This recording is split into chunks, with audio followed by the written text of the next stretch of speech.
जाफराबाद से bureau chief गुलजार वफा के मुताबिक पाकिस्तान पीपल्स पार्टी में शमूलियत के बाद पहली बार मीर दौरान खान खोसा अपने हल्का इंतखाब पहुंच गए। जाफराबाद में सैयद ज़िक्रिया शाह बुखारी, हुसैन बख्श, बंगलजई अवाम ने उनका पुरजोश इस्तकबाल किया और फूलों के हार पहनाए। इस मौके पर मीडिया से बातचीत करते हुए पाकिस्तान पीपल्स पार्टी के सूबाई रहनुमा मीर दौरान खान खोसा ने कहा कि मुझे नेशनल पार्टी से कोई शिकवा नहीं। डॉक्टर अब्दुल मालिक बलोच बलोचिस्तान की बेहतरीन क़यादत है। पीपल्स पार्टी में शमूलियत हल्के के अवाम की डिमांड पर की है। कामयाबी इंशाल्लाह हमारे कदम चूमेगी।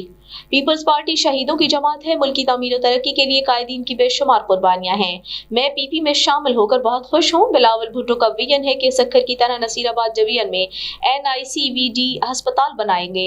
आवाम की तरक्की और खुशहाली के लिए पीपल्स पार्टी के पास बेहतरीन प्लान है। मीर दौरान खान खोसा ने कहा कि सोबतपुर में कोई तरक्याती काम नहीं हुए।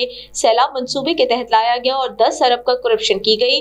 मीर दौरान खान खोसा ने पुरजोश इस्तकबाल पर अवाम का शुक्रिया भी अदा किया।